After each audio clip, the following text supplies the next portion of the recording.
بيان إلى الرأي العام العالمي: لم تتمكن دولة الاحتلال التركي من تنفيذ عملياتها الهادفة إلى احتلال كامل الشريط الحدود الشمالي بسبب الاعتراضات الشعبية والمظاهرات التي عمت العديد من الدول حول العالم.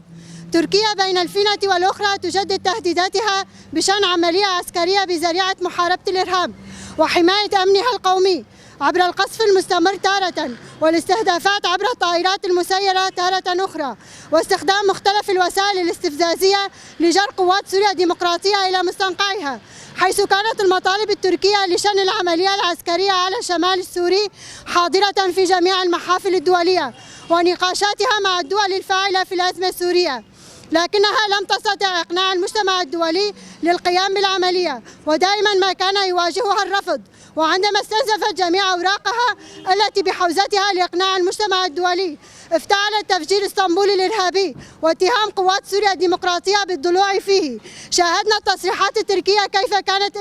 كيف أنها كانت في حالة تخبط واضحة، تارة تقول بأن منفذ التفجير تلقى تعليماتها من كوباني، وتارة أخرى من قامشلو،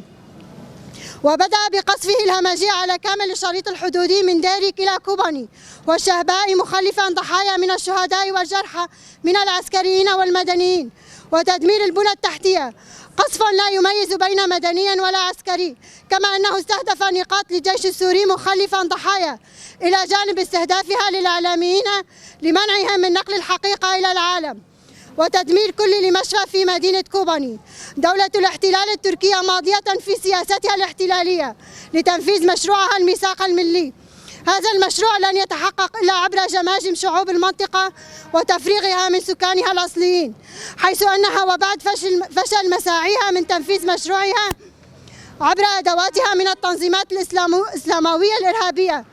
وبشكل خاص تنظيم داعش الإرهابي،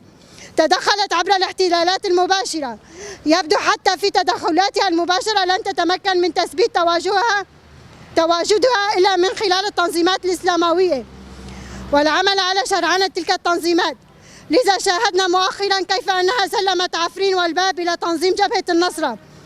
المدرجة على لوائح الإرهاب والعمل على توحيد فصائلها تحت لواء جبهة النصرة. واليوم نشاهد كيف أنها تنتقم من مدينة كوباني التي انتصرت على إرهاب داعش، وتعمل على زعزعة أمن واستقرار عبر ترهيب وترويع المدنيين ودفعهم إلى الهجرة،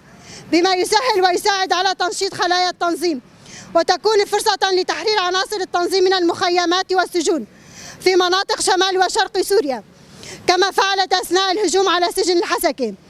إننا في حزب سوريا المستقبل ندين ونستنكر هذه الهجمات الوحشية والغير الأخلاقية، ونؤكد للاحتلال التركي بأن هذا العدوان الممنهج لن يلوي ذراعنا ويسقط راياتنا، تلك الراية التي علت وسمت بدماء الشهداء. وكما انتصرنا على أخطر وأشد التنظيمات الإرهابية ضراوة ووحشية، تنظيم داعش الإرهابي، سننتصر على كل من يحاول تدنيس أرضنا وسفك دماء شعبنا، ونسق كل الثقة بقواتنا العسكرية البطلة